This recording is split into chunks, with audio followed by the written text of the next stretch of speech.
Live okay, live recording okay हो गई।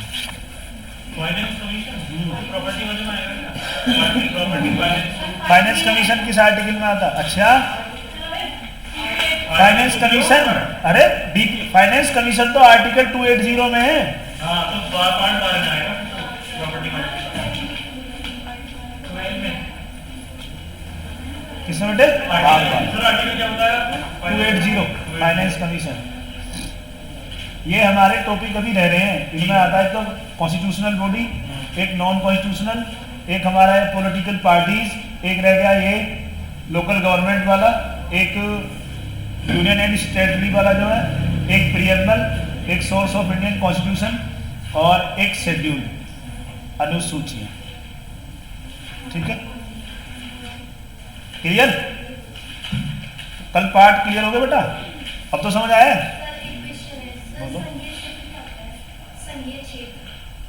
Federal और सर ये क्वेश्चन है, भारत सरकार और किसी संघीय क्षेत्र के बीच अगर कोई विवाद है तो उसको कौन सॉल्व करेगा? Supreme court. लेकिन सर बुक में तो गलत बता रखा हो, सुप्रीम कोर्ट ऑप्शन में मतलब गलत था, लेकिन वो गलत बता रखा है। फिर क्या दे रखा था उन्होंने? मतलब ये क्वेश्चन था तो ये उसमें आ था विकल्प में, तो ये उन्होंने गलत बता रखा था, इसलिए ये है लक्ष्मीकांत के संघीय तो राज्य और केंद्र के बीच कोई झगड़ा होता है वो तो ओरिजिनल जुडिक्शन में आता है। लेकिन सर ये गलत बता रखा है। तो उसने गलत कैसे बता रखा है? भाई केंद्र और राज्य सरकार के बीच कोई भी झगड़ा हो या राज्य सरकार के बीच कोई भी झगड़ा हो, दो राज्यों के बीच, उसकी सुनवाई कहाँ पर होगी? सुप्रीम कोर्ट में। ये सर पीछे क्वालिटी के पीछे क्वेश्चन दे रखे हैं ना, मैं वो सोल्व करती हूँ। उसमें कोई गलत हो सकता है, ऑप्शन ऐसा भी तो हो सकता है। अगर मैं कहूँ भारत का पहला प्रधानमंत्री डॉक्टर राजेंद्र प्रसाद है तो तुम क्या कहोगे? ठीक है,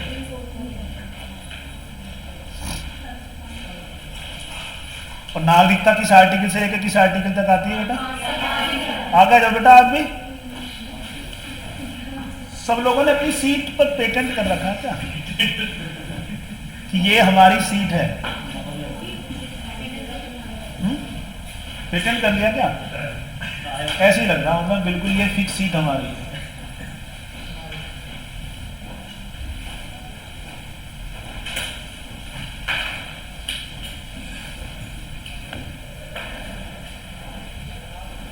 और सुप्रीम कोर्ट और हाई कोर्ट की लैंग्वेज ये किस उसमें थी पार्ट में बेटे? एक ऐसे दिया, match the following. Election commission article match करो।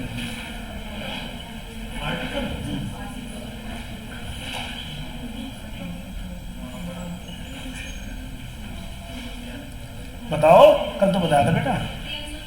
324 से आगे 329 ए तक। दूसरा स्पेशल प्रोविजन,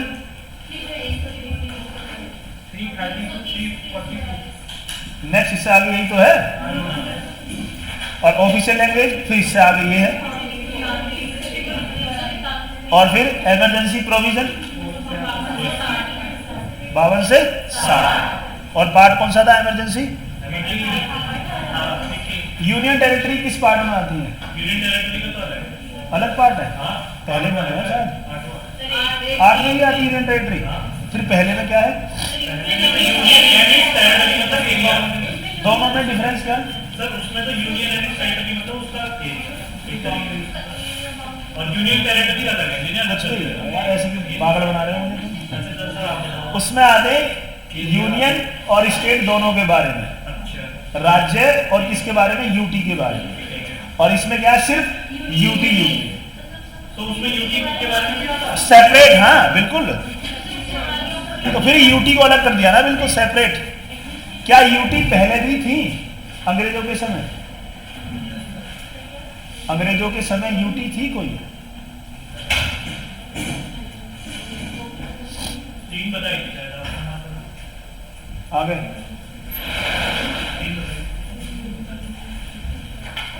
हम एक टॉपिक बनेंगे जो भी संविधान का निर्माण, तो उसमें आता है कि संविधान सभा में जो टोटल मेंबर पार्टिसिपेट करने वाले थे वो 389 थे। 389 में 93 थे प्रिंसली स्टेट्स, देसी रियासत से, और 296 किससे थे? वो थे हमारे ब्रिटिश इंडिया से। 296 में 292 थे 11 प्रोविंसेस, और यूटी थी हर सी उसमें, यूटी थी। कौन कौन सी यूटी थी इसमें? कमिश्नरी जो थी उन्हें यूटी बोला जाता था। तो उसमें ए बी सी डी, ए से अजमेर, बी से बलूचिस्तान, सी से कुर्ग और डी से दिल्ली। तो 292 मेंबर तो कहाँ चुने गए थे? 11 प्रोविंसेस से, और 4 मेंबर किससे थे? ये कमिश्नरी, और ये कमिश्नरी क्या थी उस समय? यूटी के रूप में। डी से दिल्ली, ए बी सी 4 कमिश्नरी थी ना। कुर्ग कहाँ पर है? कुर्ग कर्नाटक, ठीक है। भारतीय संविधान के भाग 16 में क्या है? 16 में। ऐसा भी तो प्रश्न आता है डायरेक्ट एकदम से। SC ST OBC के लिए स्पेशल प्रोविजन जो था। मुख्यमंत्री किसमें आता है पार्ट? मुख्यमंत्री इसमें पार्ट 6 में आया। और पंचायत 3 प्रकार की पंचायत है। पहला डिस्ट्रिक्ट, ब्लॉक और ग्राम। ये किसमें आती है? आर्टिकल बताओ।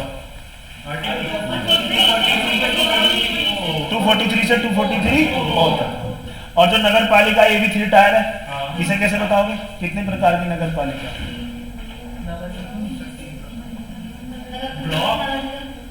ब्लॉक क्या होगा? ब्लॉक तो गांव में हो गया वो। नगर पालिका, नगर निगम, और तीसरा नगर पंचायत। इन्हें कैसे डिफाइन करेंगे?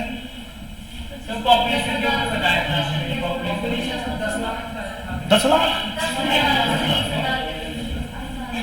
10 से 20,000 के बीच है नगर पंचायत, 20,000 से 3 लाख के बीच है नगर पालिका, और 3 लाख से अधिक जो है वो नगर निगम। फिर ऊपर वो तो बढ़ती चली है। तो पार्ट समझ आए बेटे? ऑल इंडिया सर्विसेज किसमें बताओ तुम? All India services Akhil Bharatiya सेवा है। पीसीएस का एग्जाम किसमें आता है? पीसीएस भी आएगा?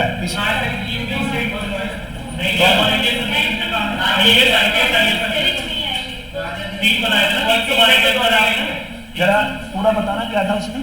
ऑल इंडिया सर्विस जो राज्यसभा पहले जो पूरा लिखा सर्विस सर्विस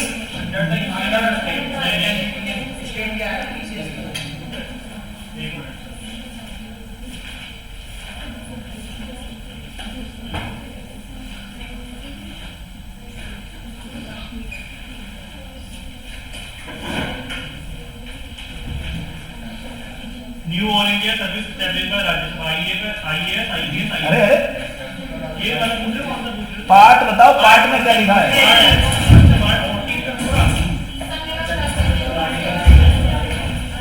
संघ और राज्यों के अधीन सेवाएं, राज्य भी तो आ गया, पीसीएस भी तो आएगा उसमें। चलो अब नेक्स्ट टॉपिक है हमारा, 2 टॉपिक है छोटे छोटे। एक तो भारतीय संविधान के सोर्स, कहां से क्या क्या चीज ली गई है, और एक क्या है शेड्यूल, जो है अनुसूची। अनुसूचियां, क्या अनुसूचियां बढ़ाई जा सकती हैं? हाँ, किसके द्वारा? संविधान संशोधन के द्वारा। बिल्कुल। अब कितनी अनुसूची हैं? 12 अनुसूचियां हैं। जब संविधान लागू हुआ उस समय कितनी अनुसूची थी? 8 थी। क्या जब संविधान लागू हुआ, जब संविधान को एडॉप्ट किया गया था, क्या उस समय प्रीएम्बल थी? जब संविधान को एडॉप्ट किया गया तो उस समय प्रीएम्बल थी या नहीं थी?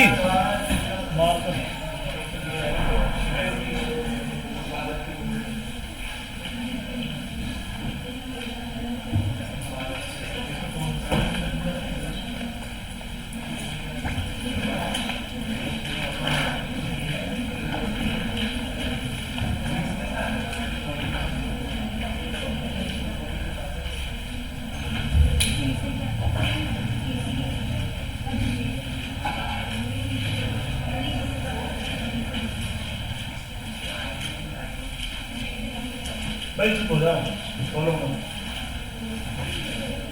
क्या थी बेटे? अनुसूची।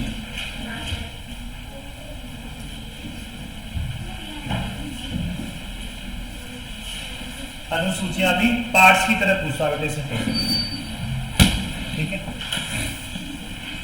कितनी अनुसूची थी पहले? बताओ 7 शेड्यूल को किस अमेंडमेंट एक्ट के द्वारा ऐड किया गया? भाई चुप रहना प्लीज, कोई मत बोलो।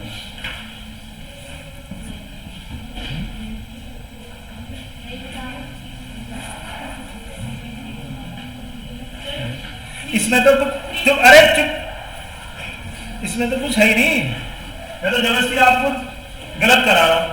अच्छा ठीक है, समझ गई। हाँ, अब बताओ, amendment तो है नहीं ना? आज तो पहले से ही थी, और मैं कह रहा हूं कि 7 को कब ऐड किया गया?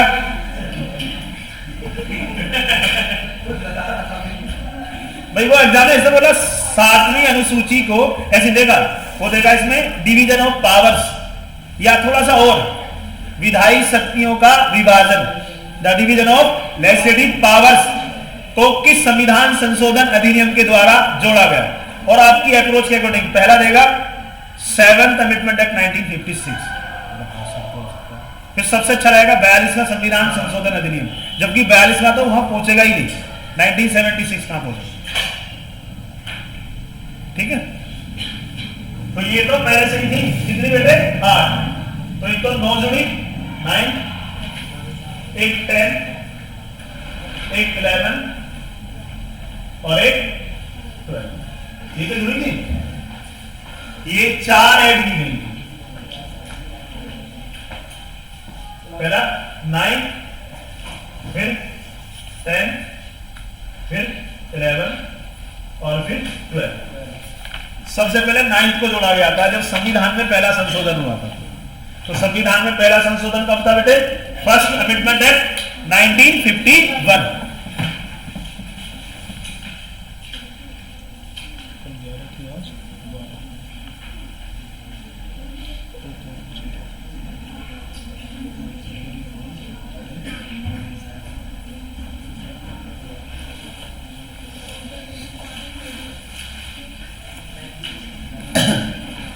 इसे जोड़ा गया बेटे कब? First amendment act 1951। इसे बेटे 52 1985। इसे 73 अमेंडमेंट एक्ट 1992। और इसे बेटे 74 अमेंडमेंट एक्ट 1992 है 1993। नीचे वाला थ्री सही है, 2 है ये गधो। अरे दोनों क्या है? 1992 में ही बेटे, बस ये 4 ऐड हुई थी। 26 नवंबर 1949 की बात है। 26 नवंबर 1949 को अनुसूचियों की संख्या कितनी थी बेटे? 8 थी। कितनी? 8। और 12 कब हुई? 1992। कौन जुड़ी थी सबसे पहले? 9वीं। जैसे प्रश्न आता है 9वीं अनुसूची को कब जोड़ा गया? 1951। फिर 10वीं 1985। 11वीं, अब इनमें है क्या? इसमें तो क्या था बेटे? जमींदारी प्रथा को खत्म किया गया। जमींदारी प्रथा का क्या गया?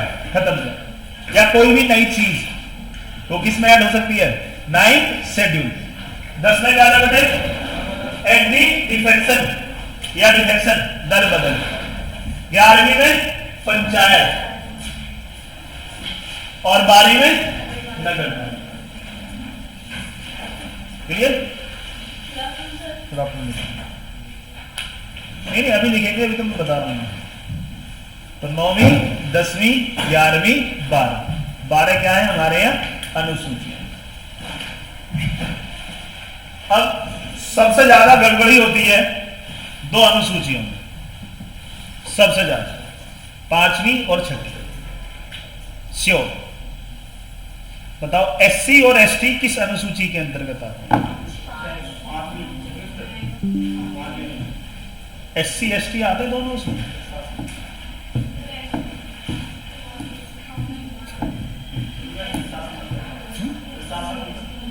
अरे एससी एसटी आते हैं, ये पूछ रहा हूं। एससी एसटी किसी भी अनुसूची में नहीं, एससी एसटी नहीं है दोनों एक साथ। एससी एसटी दोनों नहीं है, याद रखना है। कभी पूछता है तो कभी हमेशा क्या वो गलत है, एससी एसटी कभी भी नहीं। अब देखो पहले इन्हें याद करने का तरीका, ये तो 4 तो है अलग, 4 तो क्लियर है भाई। पहली ये थी कौन सी? 9th 10th और 11 और बेटे 12। क्लियर बताओ।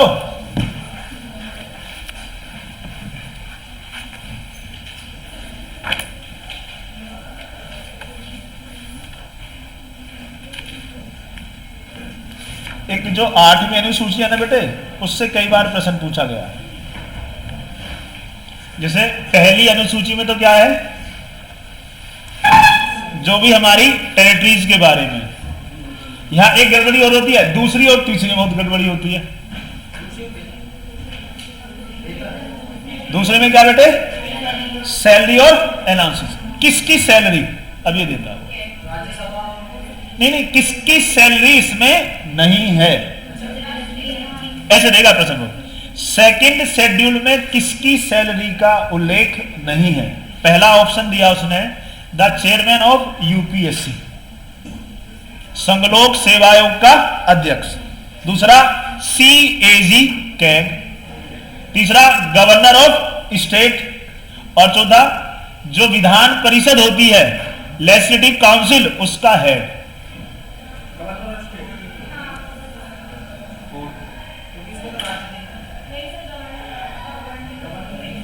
गवर्नर नहीं है, गवर्नर है। गवर्नर तो मेन आदमी है राज्य का। डी लेजिस्लेटिव काउंसिल का जो हेड है, यूपीएससी के चेयरमैन की सैलरी का कोई उल्लेख नहीं है। मतलब बहुत बारीकी चीजें, बहुत और आसान है, बहुत आसान तरीके से, मतलब एकदम बिल्कुल गलत होने वाला ही। तो दोनों हाउस जो है हमारे, स्टेट वाले भी और सेंट्रल वाले भी, लोकसभा का हेड कौन होगा? लोकसभा स्पीकर। विधानसभा का विधानसभा स्पीकर, दोनों की सैलरी। वहां राज्यसभा का हेड और यहां कौन? लेजिस्लेटिव काउंसिल का हेड। सभी की सैलरी है। प्रधानमंत्री को तो मिलती है सैलरी? नहीं मिलती। मोदी जी ऐसी फ्री में ही बेचारे टाइम काट रहे हैं अपना। मेंबर होने की मिलती है। मेंबर होने की कितनी मिलती है कि मोदी जी बड़े महंगे महंगे कपड़े पहनते हैं, अलाउंसेस मिलते हैं। ये कौन से अलाउंसेस होने? वो कोई पहाड़ी क्षेत्र में रह रहे हैं या छत्तीसगढ़ वाला नक्सलाइट एरिया उनके पास?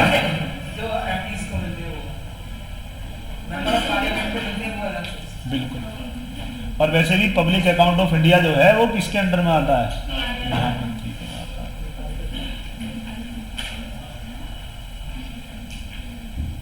ठीक है, उनका इसमें नहीं है। कौन सा वो देता है उसे? कंसोलिडेटेड फंड ऑफ इंडिया, उससे मिलती है बेटे। इसमें उल्लेख नहीं है, मेंशन नहीं दे रखा इसमें। जैसे ओथ, शपथ, शपथ किसकी शपथ का उल्लेख नहीं है, फिर वही दिया उसने। शपथ तो है लेकिन किसकी शपथ नहीं है। अभी तक तो सिर्फ ऐसे ही पढ़ते थे, अब थोड़ा सा ठीक से पढ़ेंगे जहां गलती हो सकती है। ठीक है, तो ये बड़े आराम से याद हो जाएंगी। 9, 10, 11, 12 ये तो याद है अभी। 9 में क्या बेटे? जमींदारी प्रथा को खत्म कर दिया गया। क्या जमींदारी प्रथा जो 9th शेड्यूल का जुडिशियल रिव्यू हो सकता है?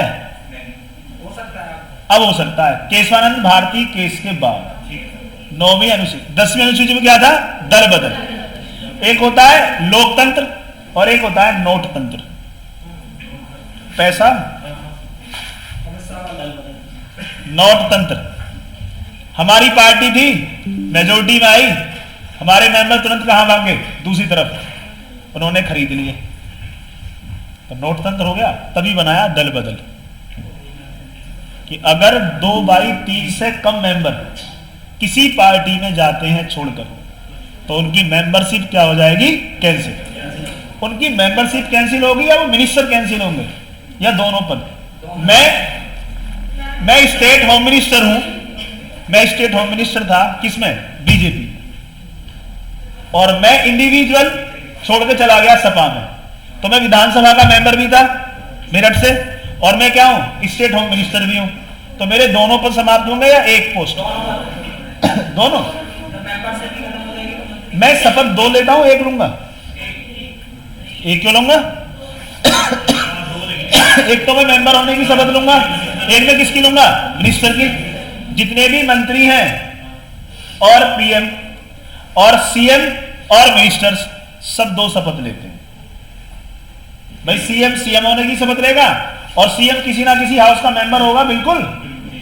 या कोई भी व्यक्ति किसी भी सदन का सदस्य ना हो, प्रधानमंत्री बन सकता है, बिल्कुल बन सकता है, लेकिन 6 महीने के अंदर उसे किसी ना किसी सदन का मेंबर बनना होगा, तब तो वो लेगा ही शपथ।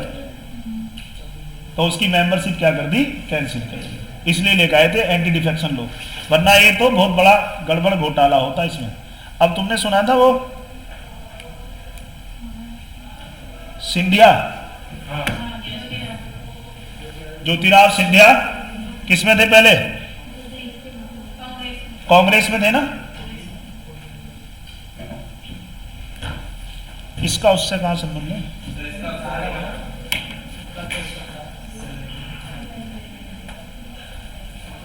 तो ज्योतिराव सिंधिया अकेले आए थे, उनके साथ कुछ एमएलए भी थे। ये अरे इसमें बैटरी नहीं है। नहीं यार, गला थोड़ा सा, एक तुमने देखा ना, एक सूखी खांसी हो रही है मोस्टली लोगों को। बस भैया, थैंक यू यार।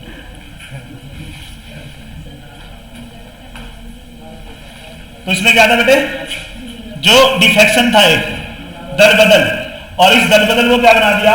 लॉ बना दिया, एंटी डिफेक्शन लॉ। फिर ये प्रश्न पूछता है किस संविधान संशोधन अधिनियम के द्वारा एंटी डिफेक्शन लॉ बना था?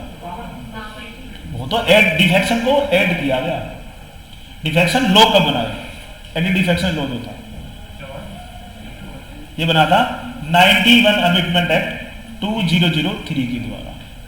फिर 11 में क्या था बेटे? पंचायत। दोनों में अंतर है। संविधान को क्या करा गया? पहले ऐड किया गया, फिर लागू हुआ, अब लॉ बना दिया। वो 6 से 14 साल तक के बच्चे को क्या था? Compulsory education. अब क्या कर दिया? ऐड कर दिया, ड्यूटी बना दिया गया, तो लॉ बन गया। अभी पहले लॉ नहीं था, दल बदल था बस। पहले 1/3 थे, फिर 1/3 से क्या कर दिया? 2/3 कर दिया। 2010 में 1 अप्रैल 2010 में क्या करा गया था? ये लागू किया गया था। और 2005 में जो पंचवर्षीय योजना आई थी ना, वो 2002 से 2007 वाली जो थी, उसमें ऐड किया गया था। 5 ईयर प्लान तो पढ़े होंगे तुमने? नहीं पढ़े?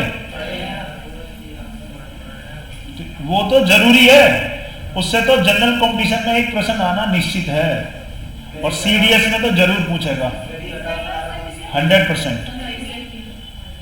5 ईयर प्लान जो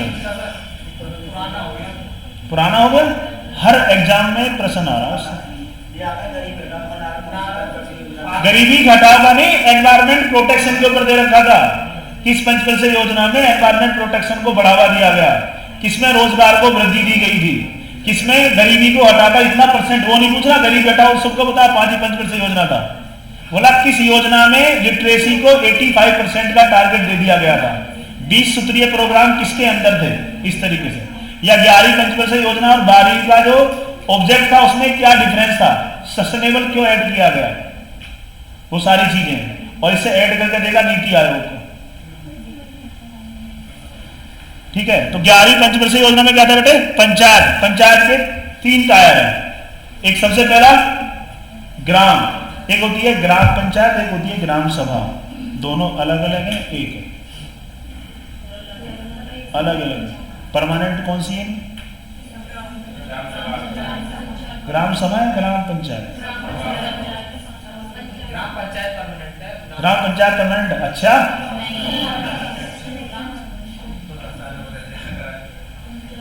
ठंड ज्यादा है यार।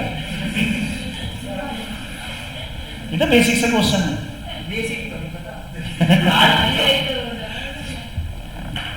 बेसिक कोई ऐसा बना के पूछो ना उसे, वही हार्ड हो जाएगा। और यही तो है मेन चीज। जो एक हमारे टीचर पढ़ाते थे केमिस्ट्री, तो बता उस समय के टीचर और अब के टीचर बहुत डिफरेंस है। उस समय बहुत ब्रिलियंट टीचर थे आज के कंपेरेटिव। नहीं, मैं बता रहा हूँ ना, मतलब एलिमेंट्री में अपने सब्जेक्ट की इतनी गजब थी, तो वो एक चीज कहते थे, आप धीरे धीरे पढ़ते रहो लेकिन पढ़ो जरूर। और आपका बेसिक अगर क्लियर है अच्छा, तो आपको कभी भी कोई दिक्कत ऐसा नहीं, मतलब बहुत हाई फाई नहीं चाहिए, बोला आप नॉर्मली पढ़ते हो तो ही बहुत है, ज्यादा नहीं एकदम से, मतलब उन्हें दिखने वाला नहीं एकदम से। जैसे बाइक कोई आदमी चला रहा है एक, तो वो लहरें लेना, बोला आराम से तरफ स्लो चलो, बोला आराम से मंजिल पहुंच जाएगा, बड़े आराम से। देखा ना, हमेशा कछुआ जीता है, कछुआ कभी हारा है नहीं, कछुआ कभी नहीं हारा। कछुए घमंड तीन था ना, है बेटा? घमंड अच्छा होता है सर, कॉम्पिटिशन का लेवल नहीं, स्वाभिमान अच्छा है, घमंड नहीं। मैं बताता हूं, स्वाभिमान ये कहता है कि मैं कर सकता हूं, और घमंड ये कहता है मैं नहीं कर सकता। तो सिर्फ आप ही थोड़ी अधिकारी बनेंगे, और भी तो बनने के तैयार है, और ही बनेंगे, वो है। हाँ, ये गलत है, ये घमंड है। मैं ही ला सकता हूं और मैं ला सकता हूं, मैं बनने ला सकता हूं, ये स्वाभिमान। हाँ, तो घमंड तो बेकार चीज है। ईगो है ना, ईगो गलत है। और एजुकेशन का एक सेक्टर है ना, इसमें ईगो बहुत आती है लोगों में। तू देख, जितने भी टीचर है ना दिल्ली जाके, कोई सीधे मुंह बात नहीं करेगा एकदम से, पता नहीं ये कौन है। नहीं, मतलब जैसे बच्चे अगर प्रश्न पूछते हैं तो उसे बड़ी स्टाइल में बताएगा वो एकदम से, कि जैसे कुछ अलग से रसगुल्ले बनाने की विधि पूछ रहा है। दिल्ली के भाग में कंटेंट में अच्छा है बस। नहीं, हिंदी में ईगो, ईगो मतलब घमंड, ईगो ऐसे बहुत ज्यादा। चलो छोड़ो, हमें क्या करना घमंड से। कोई भी चीज गलत है, घमंड तो ईगो नहीं होनी चाहिए। उदारवादी बनो, जैसे आज किसका जन्म दिवस है? स्वामी विवेकानंद, ऐसे बनो, तभी तो बनाते हैं उनके बर्थडे पर क्या यूथ डे, ठीक है। और ईगो किस चीज की? अब नरेंद्र मोदी जो है उनमें कितनी ईगो सी, हमें क्या मतलब है उनसे?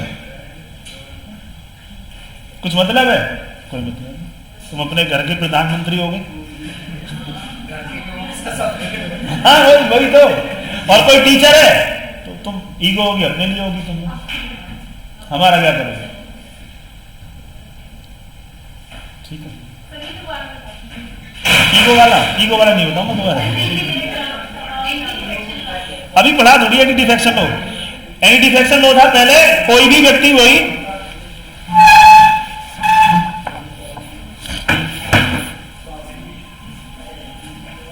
दो पार्टियां, बीजेपी और कांग्रेस, प्रधानमंत्री बनने के लिए 273 मेंबर चाहिए लोकसभा के।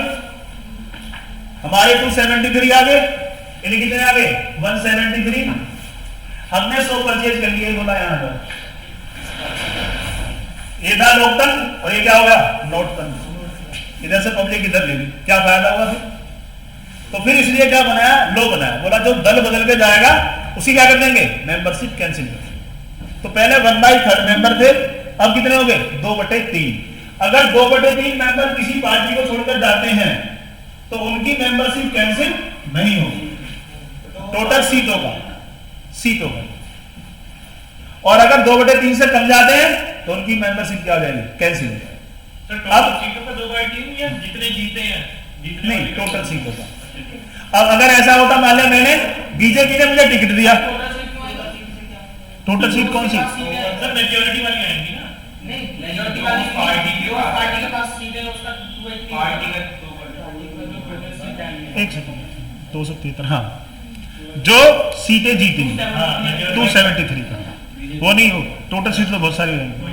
अब उसमें मान लिया मुझे बीजेपी ने टिकट दिया तो मैं बीजेपी गुडविल पे क्या करा इलेक्शन जीत गया और अब मैं पार्टी छोड़ किसे भाग गया तुरंत दूसरे पार्टी में तो मेरी मेंबरशिप क्या हो जाएगी कैंसिल। वो अलग बात है पार्टी निकालने का मतलब मेरी मेंबरशिप कैंसिल नहीं होगी। मैं पार्टी से निकालने का मतलब मेरी जो सदस्यता है किसी भी हाउस की वो बनी रहेगी। जैसे पार्टी से निकाल दिया बीजेपी वालों ने एक विधायक को निकाल दिया या एक एमपी को निकाल दिया तो वो जा सकता है कांग्रेस किस में दूसरी तरफ जा सकता है वो तो निकाल दिया एक तो फेल हो गया एक धक्का देकर बाहर निकाला दोनों में अंतर है ना।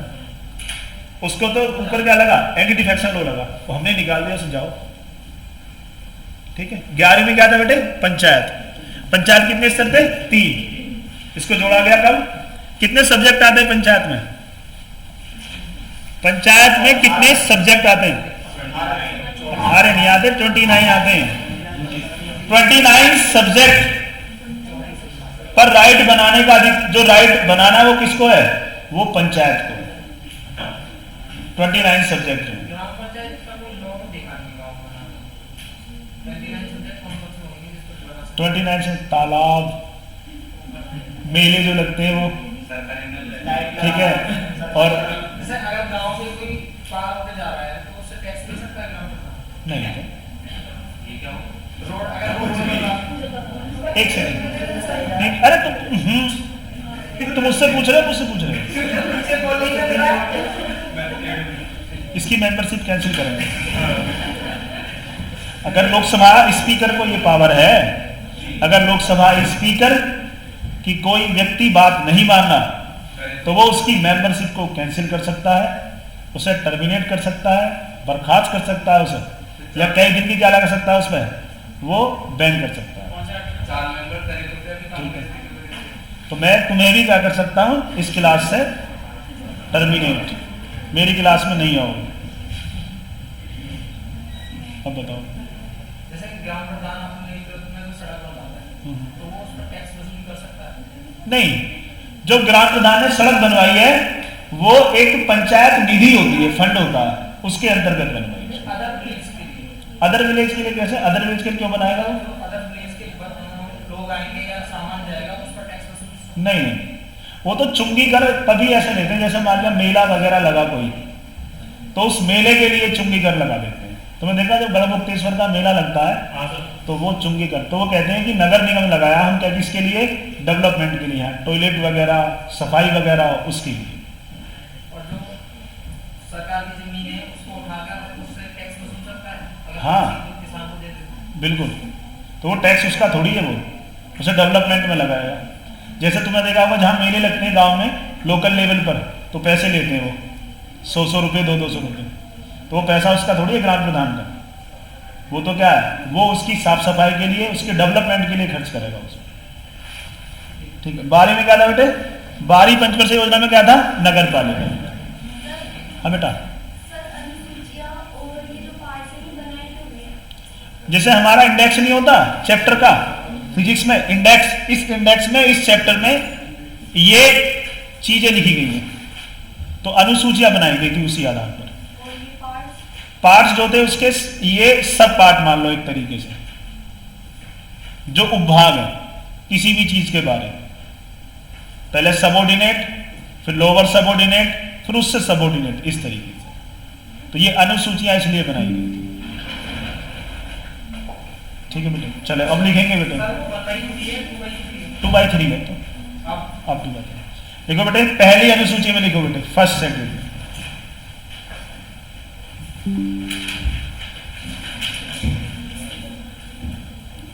पहली सूची में लिखो बेटे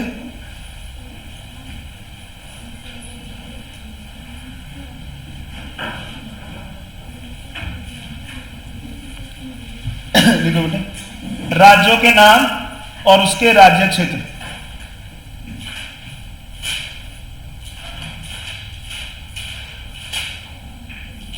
the name of state and their territorial jurisdiction, राज्यों के नाम और उनके राज्य क्षेत्र, कॉमा, संघ राज्य क्षेत्रों के नाम और उनकी सीमाएं, names of the union territories, ठीक है। या मैं अपने आसान शब्दों में क्या कह सकता हूं, स्टेट और यूटी के बारे में। कोई भी नया राज्य जो बनाया जाएगा वो भी इसी में आएगा। अब ये बताओ हाई कोर्ट किस में आएगा, हाई कोर्ट किस शेड्यूल में आएगा, हाई कोर्ट किस अनुसूची में आएगा, सेकंड में ही तो आएगा जब स्टेट इसमें दे रखे। हाई कोर्ट किस में आएंगे बेटे, इसी में। कितने हाई कोर्ट है हमारे अब, कौन सा बना 25, अमरावती। और सबसे पहला हाई कोर्ट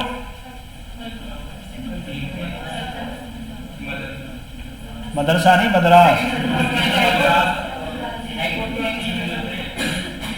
और हाई कोर्ट कहां लेके जाओ, जब राज्य आ गए तो राज्य के अंदर ही तो है, सीमा के अंदर हाई कोर्ट। फर्स्ट ही तो बता रहा हूं मैं, नहीं सॉरी फर्स्ट सेकंड तो बताई नहीं। अच्छा नहीं बेटे सॉरी, मैं भूल गया था। फर्स्ट में आगे बेटे, जो संघ और राज्य आ गए ना, सेकंड में लिखो बेटे क्या, सैलरी और अनाउंसेस होते हैं, वेतन और भत्ते लिख लेना किस किस के। सैलरी बेटे किसकी, सबसे पहले प्रेसिडेंट, राष्ट्रपति की सैलरी। दूसरा गवर्नर ऑफ स्टेट, राज्यपाल।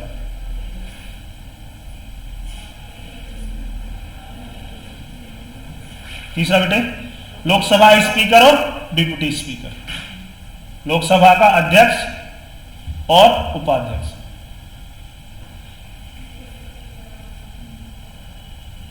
क्या लोकसभा स्पीकर किसी हाउस का मेंबर होता है, होता है? नहीं होता, उसी हाउस का होगा लोकसभा स्पीकर। उसी हाउस का मतलब कौन सा हाउस है, लोकसभा का। और उपाध्यक्ष वो भी होगा, अध्यक्ष होता है, उपाध्यक्ष होता है, दोनों होते हैं। चेयरमैन नहीं होगा, लोकसभा स्पीकर तो होगा, वाइस चेयरमैन नहीं होगा, चेयरमैन नहीं होगा। ये कौन सी बात बता रहे हो तुम, राज्यसभा, राज्यसभा कहाँ पूछ रहा हूँ मैं तो, अभी लोकसभा बिल्कुल। दोनों ही हाउस के मेंबर होंगे, वो तभी बनेगा लोकसभा स्पीकर जब वो लोकसभा का मेंबर होगा, अदरवाइज बनेगा ही नहीं। कॉमा, राज्यसभा का सभापति और उपसभापति, chairman and deputy chairman of Rajya Sabha.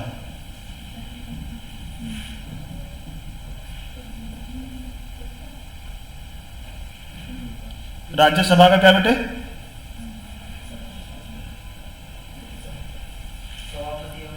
सभापति और उपसभापति।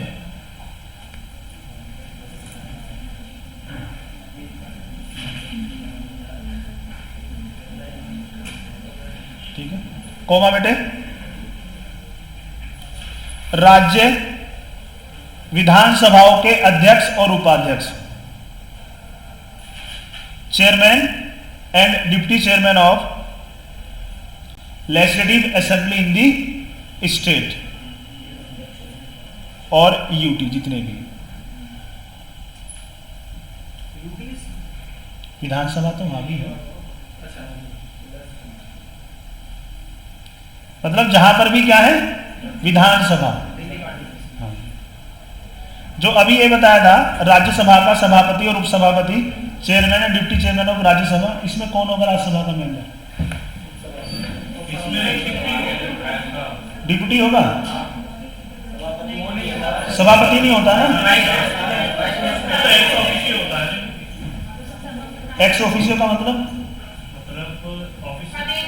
जो नहीं, वो तो हिंदी में पदे हैं,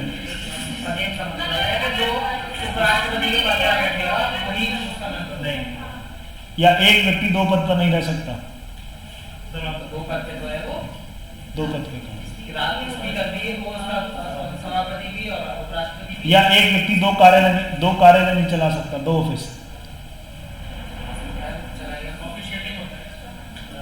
अध्यक्ष सभापति का मतलब होता है कि जो उपराष्ट्रपति के पद पर बैठेगा वो ही उसका वो होगा। इसका अर्थ ये तो नहीं कि एक व्यक्ति दो ऑफिस नहीं चला सकता एक समय में। चलाएगा सर वो। कैसे चलाएगा? उपराष्ट्रपति भी और सभापति भी।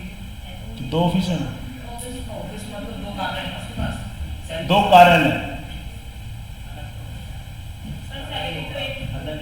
सैलरी किसकी मिलती है उसे? और शपथ तो जिसकी सैलरी मिली है उसी का तो काम करेगा, तो एक ऑफिस चलाएगा। हाँ, पढ़ना सही से जाए। उपराष्ट्रपति साथ के साथ है, उपराष्ट्रपति का क्या वेतन नहीं मिलता उसे। उपराष्ट्रपति तो सिर्फ नाम मात्र का है, वो नाम के लिए। हाँ, काम करता है वो, काम करता है वो उपराष्ट्रपति के। वेतन राज्यसभा के सभापति जो पद पर, उसे बता देता हूँ, जो पद पर रहेगा वही बनाएगा कोई। कौमा, राज्य विधान परिषद के सभापति और उपसभापति, chairman and deputy chairman of legislative council,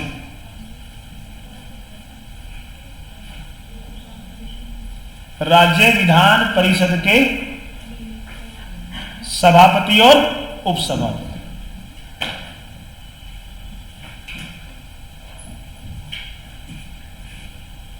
ये होंगे मेंबर दोनों, ये दोनों ही होंगे मेंबर। जो विधान परिषद का मेंबर है, सॉरी, जो विधान परिषद का अध्यक्ष है, the chairman of legislative council, क्या वो विधान परिषद का सदस्य होगा? पक्का? पढ़ा तुमने? कॉमन सेंस है। फिर उपराष्ट्रपति में क्यों नहीं था? सही बता दिया। चलो, कॉमा, सुप्रीम कोर्ट के जज,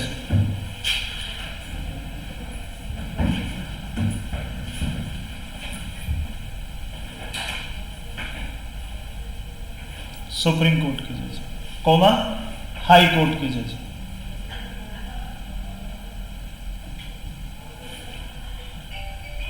कॉमा, CAG, कैग। इन सभी की सैलरी का उल्लेख है बस, जो वेतन है। बाकी सैलरी तो सबको मिलती है, जो शेड्यूल में है वो इन्हीं की। अब इसमें ये पूछा किसकी नहीं है। अब याद रखना कि सेकंड शेड्यूल में किसकी सैलरी नहीं है।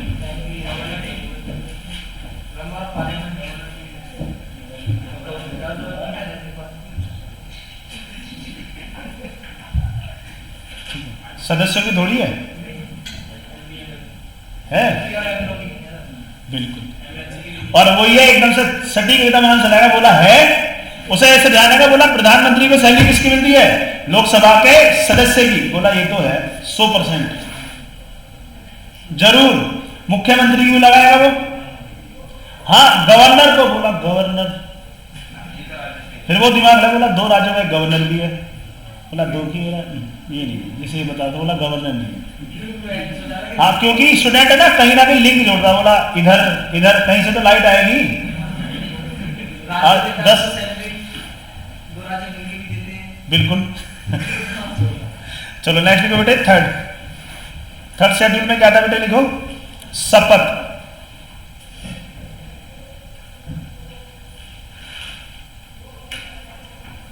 भारतीय संविधान में सभी लोग शपथ लेते हैं। हाँ, जो संविधान मेन पोस्ट है सभी शपथ लेते हैं क्या? ज्यादातर लेते हैं। और जो नहीं लेता कौन है वो?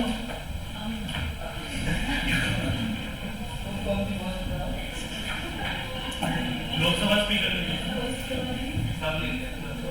सभी लेते हैं शपथ, तो सभी लेते हैं। देखो बेटे, सबसे पहला संघ के मंत्री, यूनियन मिनिस्टर्स बेटे, यूनियन मिनिस्टर्स कौन होंगे? संघ के मंत्री है। कौन है बेटा मंत्री? संघ के।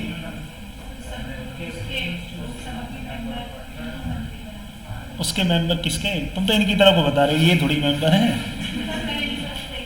और बताओ कौन से मंत्रालय? कुछ तो होगा। सर वो हो गया नंबर 15।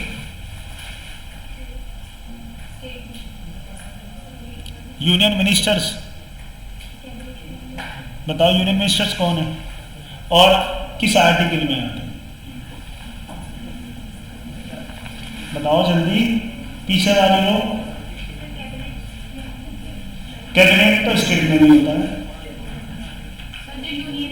हाँ, union council of ministry. State council of ministry क्या है? अलग है। और यूनियन की क्या बेटा? अलग है। जैसे अमित शाह जो कौन है? वो सेंट्रल होम मिनिस्टर है। और स्टेट होम मिनिस्टर क्या हमारे हर राज्य के अपने अलग अलग। ठीक है, कौमा संघ यूनियन मिनिस्टर्स जो भी हैं उसमें कैबिनेट भी, स्टेट भी और डिप्टी तीनों। कौमा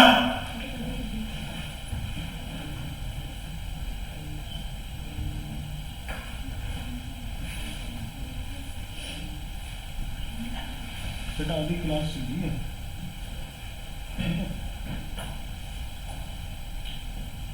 बेटा अभी क्लास चल रही है, थोड़ी देर बाद बात करेंगे, ठीक है? जो उसमें पहले में करवा देना। क्या था बेटे? The candidates for election to the parliament, संसद के चुनावों के प्रत्याशी। ये कौन है?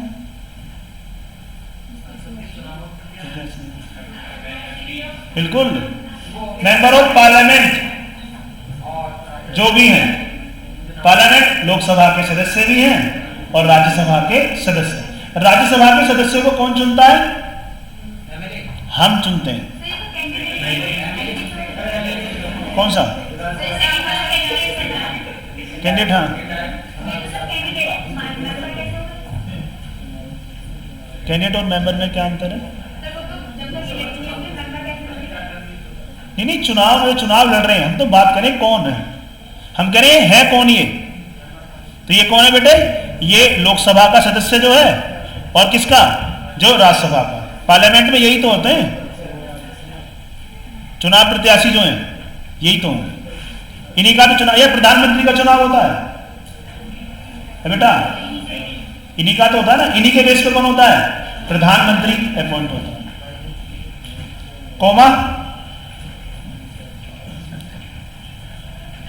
कौमा संसद के सदस्य। नेक्स्ट लिखो बेटे, मेंबर ऑफ पार्लियामेंट, संसद के सदस्य। अब संसद के सदस्य, एक तो चुना गया लोकसभा का सदस्य है और फिर वो चुना गया सदस्य किसको वोट डालेगा? पहले तो वो चुनाव जीता, पहले वाले में तो क्या आपने लोकसभा का चुनाव लड़ा, दूसरे वाले में जब आप लोकसभा का चुनाव जीत गए तो आपने किसको वोट डाली? मोदी जी को डाली। प्रत्याशी क्यों? पहले वाले में संसद के सदस्य नहीं बन गया, मैं संसद का सदस्य था, मैं प्रधानमंत्री बना। पहले मैंने किसकी शपथ ली? संसद के सदस्य की ली। फिर मैंने किसकी ली? प्रधानमंत्री की ली। पहले आप लोकसभा राज्यसभा के मेंबर बने, फिर क्या बने? आप मिनिस्टर बन गए। या नहीं लेते? एक लेते हैं। लोकसभा चुनाव के उम्मीदवार। हाँ, उम्मीदवार बनेगा तभी तो, पहले उम्मीदवार बनोगे। बिल्कुल, उम्मीदवार के बाद जब वो जीत जाएगा फिर सुनो, नहीं एमपी संसद के सदस्य फिर किसी और को भी चुनेंगे, वो भी तो शपथ लेगा।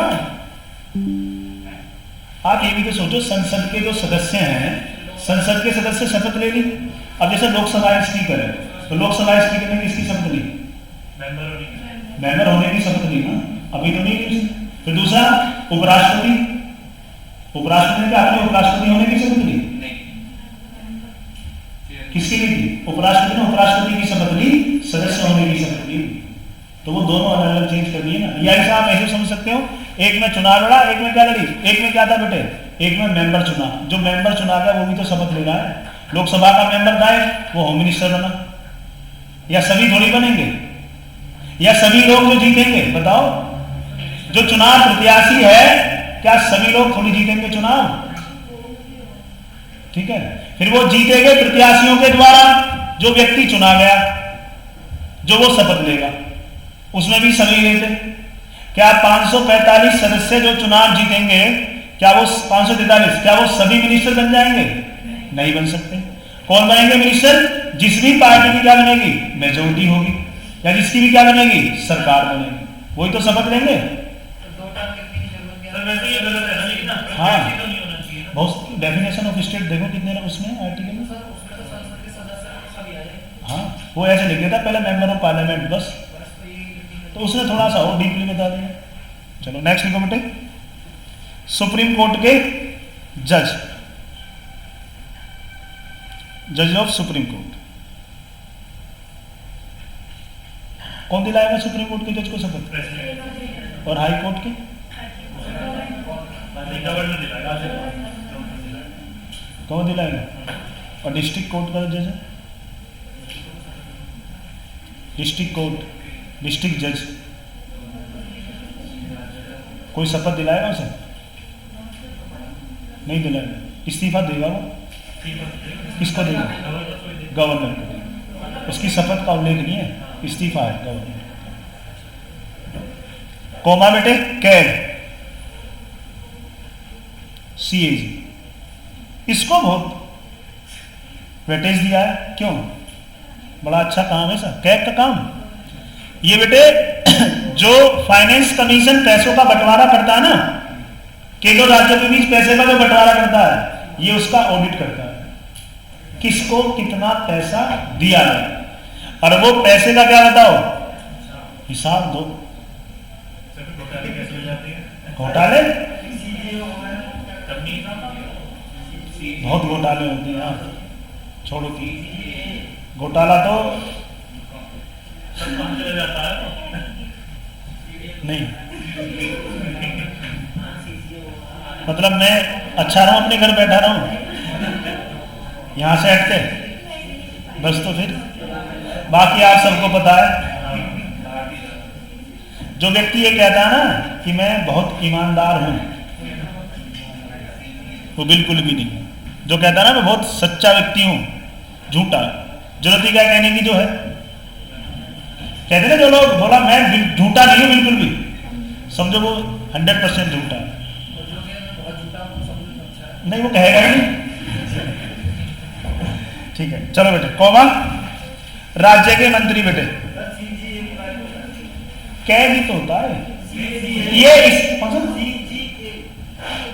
सीजीए, ये तो इसी के अंदर आती पोस्ट, इसके बारे में नहीं पता। एक बार जब वो पढ़ाऊंगा ना कॉन्स्टिट्यूशनल बॉडी तब बताऊंगा इसके बारे में। नेक्स्ट बेटे स्टेट मिनिस्टर्स, राज्य के मंत्री क्या था बेटे? राज्य के मंत्री, स्टेट मिनिस्टर्स। राज्य के मंत्री भी तो होते हैं, ये किस आर्टिकल में आएंगे?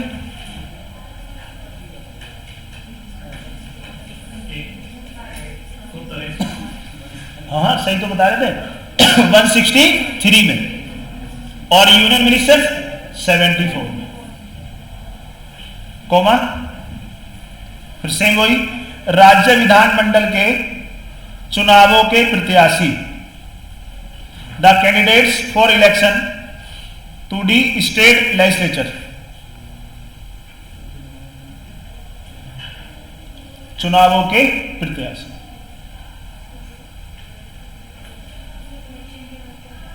इसमें था बेटे the candidates for election of the state legislature, बिल्कुल सेम वही वाला लोकसभा के।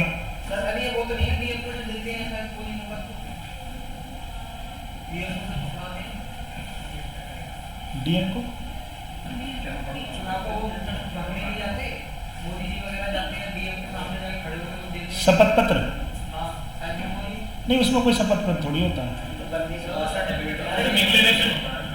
वो तो वो देते हैं अपना घोषणा पत्र। हाँ घोषणा पत्र, कोई बताता है कि मैं पागल दिवालिया नहीं हूँ, मेरे नाम ये संपत्ति है, हाँ वही देता है वो।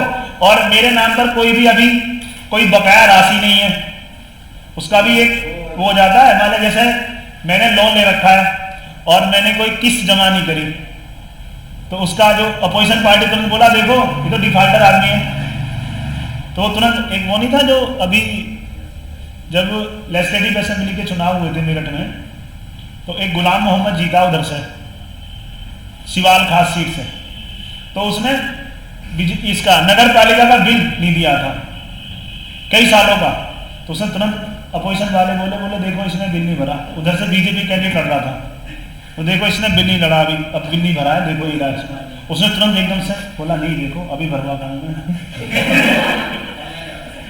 एकदम से तुरंत।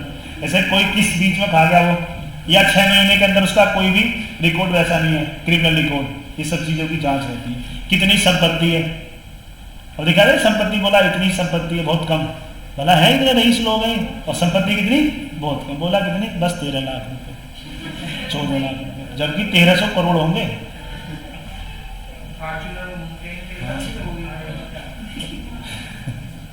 तो ध्यान, दिनेश खटीक बोला ये अनपढ़ आदमी है बिल्कुल।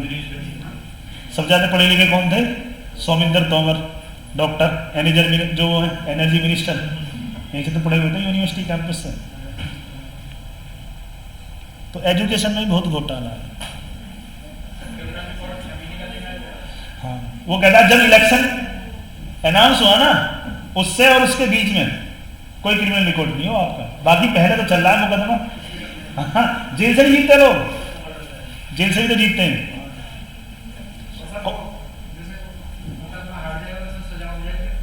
तब भी जीतेगा वो, तब भी लड़ेगा चुनाव। हाँ, हाँ कोई दिक्कत नहीं, जेल से रहेगा वो। हाँ बिल्कुल, उसमें कंडीशन है। अभी नहीं थे 2 लोग, अब इसकी मेंबरशिप जो थी, कौन था वो, विक्रम सिंह तो यहां से था, अरे है नहीं वो बड़ा फेमस आजम खान, आजम खान की मेंबरशिप क्या हो गई थी, कैंसिल हो गई थी। फिर उधर से किसकी, विक्रम सैनी की। तो उसमें कंडीशन के अकॉर्डिंग है, उसमें कुछ शर्तें हैं, कुछ शर्तों के हिसाब पर। हाँ, अगर पार्टी निकाल दिया हो, अपराध सिद्ध हो गया, उसके अकॉर्डिंग, ये कुछ शर्तों के अकॉर्डिंग है, सभी नहीं एकदम से। ठीक है, चलो बेटे नेक्स्ट लिखो। The members of state legislature, राज्य विधानमंडल के सदस्य।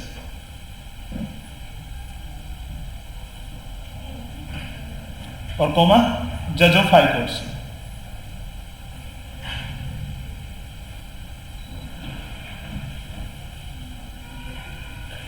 जज ऑफ हाई कोर्ट।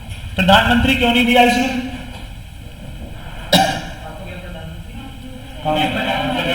हाँ, संघ के मंत्री में, राज्य के मंत्री में कौन आ गया, मुख्यमंत्री। चलो नेक्स्ट लिखो बेटे, 4th शेड्यूल, राज्यसभा में सीटों का बंटवारा। राज्यसभा में सीटों का बंटवारा,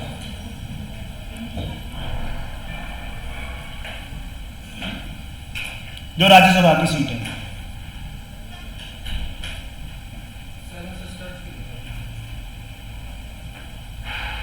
सेवन सिस्टर्स में राज्यसभा की सीट है।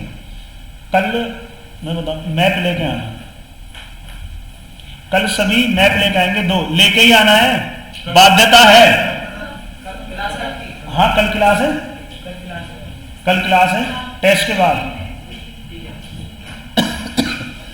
तो कल एक तो वर्ल्ड मैप लेके आना है, एक इंडिया का मैप लेके आना है, मैप में भरेंगे मैप।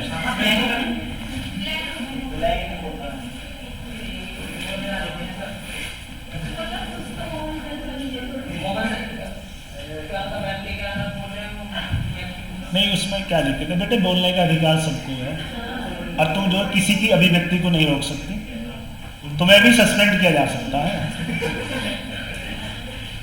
ठीक है, तो प्लीज किसी को बेटे पूछने दो, किसी को। आप चाहे मैं ब्लैंक ले आए चाहे भरा होने, कोई दिक्कत नहीं। आपको पता होना चाहिए कौन सा स्टेट कहाँ है, और कुछ कंट्री पता होना चाहिए वर्ल्ड में, जैसे Russia, Germany, Japan, Britain, Ireland, France, South Africa और कनाडा और यूएस और ऑस्ट्रेलिया, ये कुछ देश बताओ। अब तब इनसे पढ़ना, आप ये चीजें आपको एकदम याद हो जाएंगी और सीट जो है वो भी इससे मैप से, आप मैप से पढ़ना, अभी अभी लिख लो, भूल जाओगे, मैप से याद है।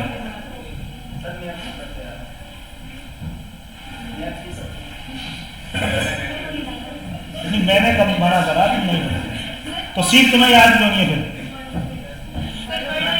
हाँ बेटे, पॉलिटिकल मैप लाने हैं, फिजिकल नहीं लाने। हाँ, ये था प्रश्न सही कि पॉलिटिकल या फिजिकल। अब भी कुछ ऐसे हैं जो फिजिकल लेके आएंगे, कुछ ऐसे हैं जो अरे भूल गया था सर, कुछ फिर इधर उधर देंगे, बोला दे दो। प्लीज ऐसी स्थिति कोई रखे, लाने हैं सभी को, लाओगे लाओ। नहीं, वो तुम्हारी परेशानी है, इन्हीं को दे दो काम, तुम ही ले आना सब कुछ। ये कल आने की नहीं है। ये तो अटॉर्नी जनरल है, highest law officer. Yes sir.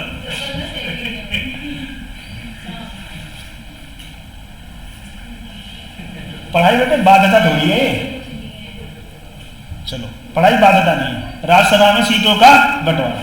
अब लिखो 5वीं अनुसूची है, बहुत इंपॉर्टेंट है। अनुसूचित क्षेत्र, अनुसूचित क्षेत्र और अनुसूचित जनजातियों के प्रशासन और नियंत्रण से जुड़े प्रावधान। पहले हिंदी में लिख लो, अनुसूचित क्षेत्रों और अनुसूचित जनजातियों के प्रशासन तथा नियंत्रण से जुड़े प्रावधान। अब देखो, अनुसूचित क्षेत्र है, शेड्यूल्ड एरिया और शेड्यूल्ड ट्राइब्स है, एससी नहीं है कहीं पर भी। किसी भी अनुसूची में एससी शब्द का इस्तेमाल नहीं है। हाँ, एससी नहीं है, साफ मतलब। इसमें लिखो बेटा इंग्लिश में, हिंदी में बेटा, अनुसूचित क्षेत्रों और अनुसूचित जनजातियों के प्रशासन तथा नियंत्रण से जुड़े हुए जो भी नियम और कानून है। Provision relating to the administration and control of scheduled area and scheduled tribes. Scheduled area and scheduled tribes. अब ये शेड्यूल्ड एरिया क्या होता है? राष्ट्रपति को ये पावर है, राष्ट्रपति किसी भी क्षेत्र को एक शेड्यूल्ड एरिया क्या कर सकता है, अनाउंस कर सकता है। अनुसूचित क्षेत्र, उस क्षेत्र में जाने के लिए परमिशन किसकी होगी? राष्ट्रपति। कुछ छत्तीसगढ़ में, कुछ झारखंड में, जहां जनजातियां रहती थी, उन्हें क्या कर दिया, वहां से निकाल दिया। तब राष्ट्रपति ने क्या करा, उस क्षेत्र क्या कर दिया, शेड्यूल्ड एरिया अनाउंस कर दिया कि इस क्षेत्र में कोई भी एक्टिविटीज के लिए हमसे परमिशन जरूरी। तभी तो नक्सलाइट शुरू हुआ था, नक्सलवादी। नहीं, राज्य जिम्मेदार है। इन्फॉर्म क्यों नहीं करा तुमने? नॉर्थ ईस्ट में हाँ है, नागालैंड में भी है, कुछ मिजोरम में भी है।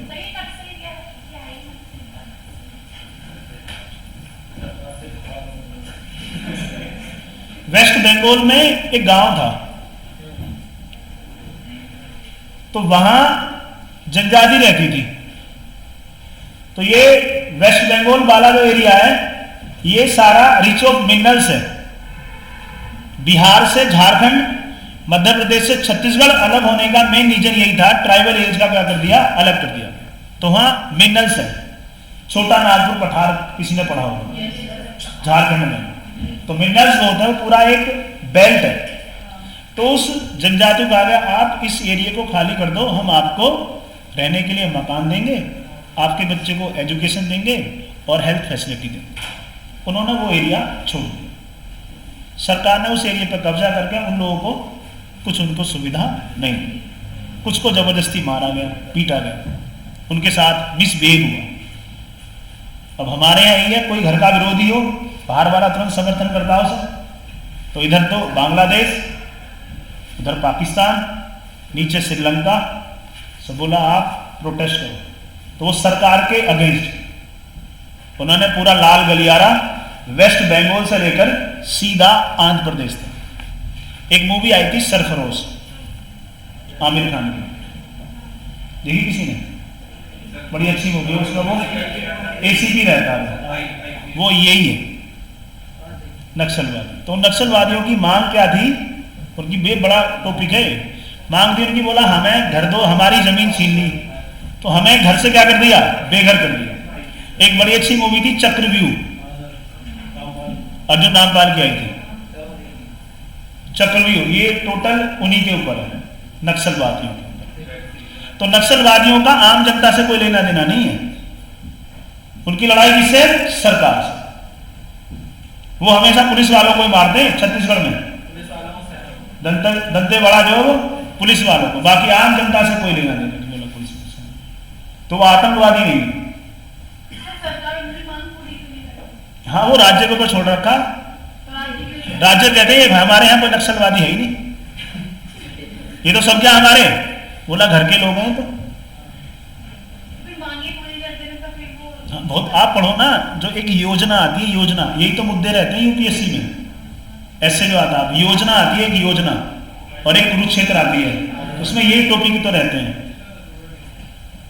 तो उसमें आपको कभी भी सरकार के अगेंस्ट नहीं जाना है, जो भी सरकार, आपको पक्ष और विपक्ष, और उसमें क्या सुझाव हो सकता है देना।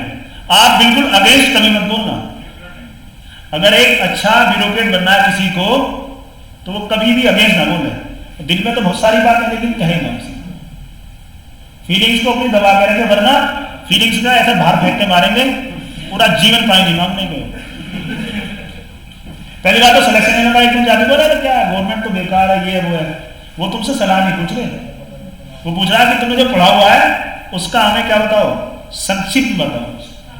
और हम उसमें क्या कहते हैं? अपने खुद के व्यू। बोला नहीं, हमारे अकॉर्डिंग। तो अपने विचार नहीं दे रहे, जो ऑथेंटिक व्यू है वो दें, जो सही। चलो, जो अब वर्तमान समय बीजेपी सरकार है, तो हम बीजेपी की सरकार क्या है? समर्थन में, चाहे कितने विरोधी सही बोलो, तो विरोधी मेंबर जो सारे क्या है, एक या दो हो सकता, बाकी सब क्या उन्हीं के आगे। बोला ये तो सरकार का बुराई, तू सरकार उसकी बुराई करेगा, ये सही काम है, ये जनता को भड़काएगा सरकार के विरुद्ध। ठीक है, बात तो वो है ना। अब मेरे पास अनिल कपूर थोड़ी हूं मैं, बिल्कुल नायक का अनिल कपूर थोड़ी। बोला अभी लेके गया पूरा, बोला रुको निकालो ब्रीफकेस, ये निकाली फाइलें।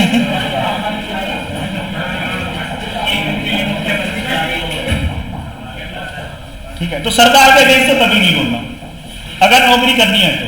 नौकर मालिक के हाँ बिल्कुल।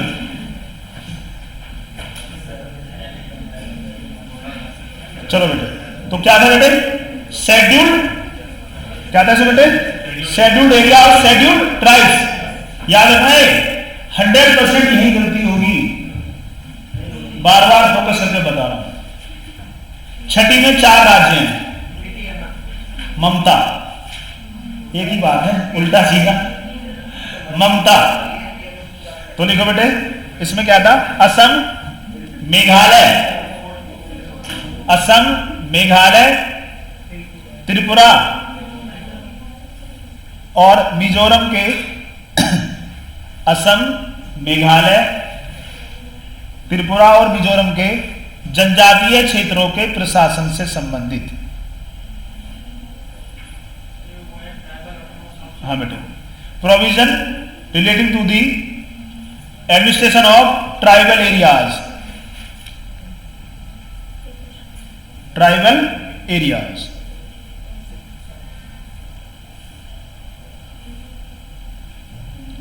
Tribal areas in the state of, कौन कौन से बेटे?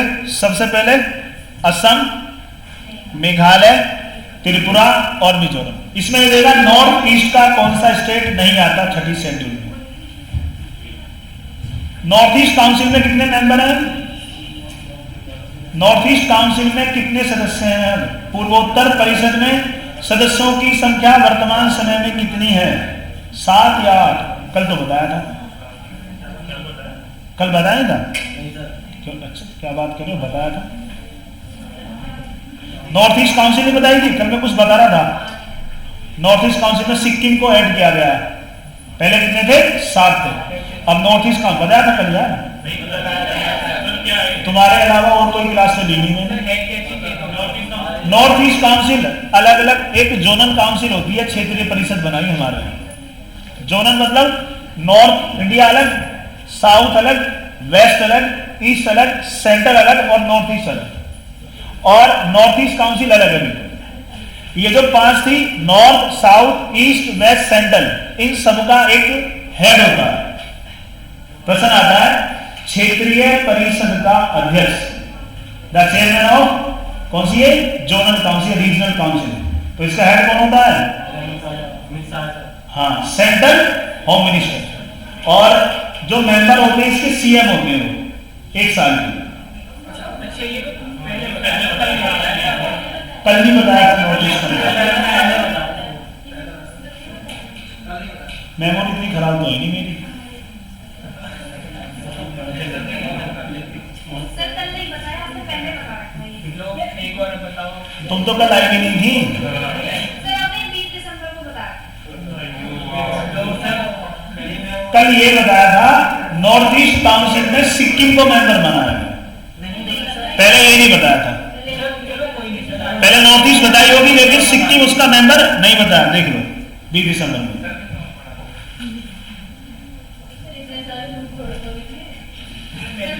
The head of regional council, home minister और member CM 1 साल। नॉर्थ ईस्ट काउंसिल है इसमें? नहीं, नॉर्थ ईस्ट काउंसिल नहीं। नहीं है ना, नॉर्थ ईस्ट काउंसिल नहीं है इसमें। चलो, मैंने बताया था कल, बीच में तुम मिस कर गए। हाँ, कल बताया था, वो बताया था सिर्फ जोनल काउंसिल के बारे में। North east council zonal council में नहीं आती। 1971 में जोनल काउंसिल जो थी ये बनी थी, जो जोनल काउंसिल थी 1956 में बनी थी और वो बनी थी 1971 में। इस तरीके से बताया था। जब मैं पहले चैप्टर के बारे में कुछ बता रहा था, जो बताया था पार्ट 1, पार्ट 2, पार्ट 3 इनको मर्ज कर दिया गया।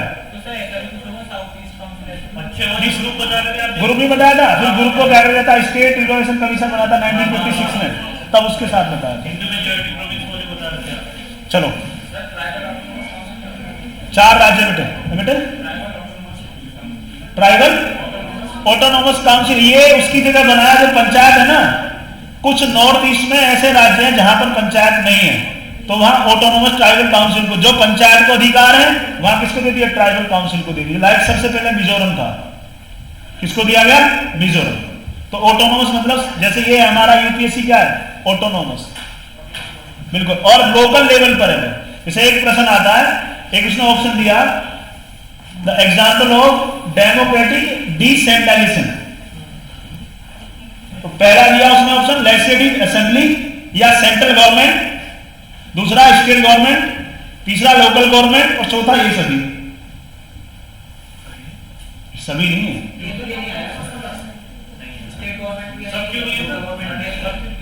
सेंटर का अलग, स्टेट का अलग, लोकल लेवल पर लोकतांत्रिक विकेंद्रीकरण पूछा उसने, डिसेंट्रलाइजेशन।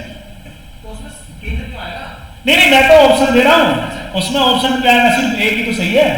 कौन सा? Local government. मैं दे रहा हूं सभी को, मैं कह रहा हूं इनमें से कौन सा एग्जाम्पल है किसका? Democratic decentralisation. तो central government, state government, local government. State government क्यों होगी?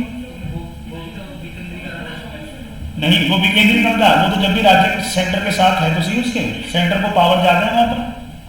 कर्नाटक वाला अवशिष्ट शक्तियां किसको है?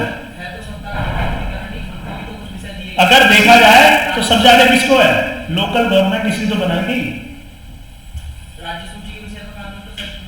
फिर संपत्ति सूची क्यों बनाएंगे? सारे अधिकार किसको दे दिए गए? राज्य को। फिर संपत्ति कल्याण किसको बनाएंगे? हाँ हाँ, लेकिन उससे ज्यादा विकेंद्रीकरण कहां पर है? लोकल गवर्नमेंट पर है ना। तो इनमें अगर बेस्ट कोई एग्जाम बने तो वो किसका है? ये लोकल गवर्नमेंट का। ग्राम पंचायत अभी पढ़ाएंगे जब सर तब बता रहा हूं, अभी तो टाइम कम है।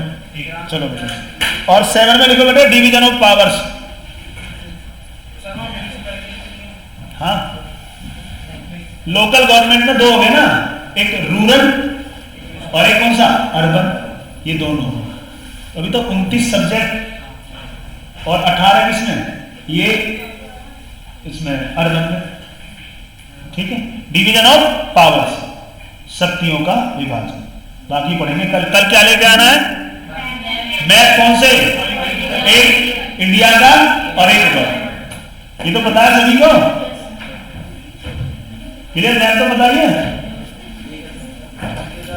मैप तो तुम्हारे याद है सबके। चलो कल मैं भी पूछता हूँ इंडिया का, बिल्कुल पूछूंगा।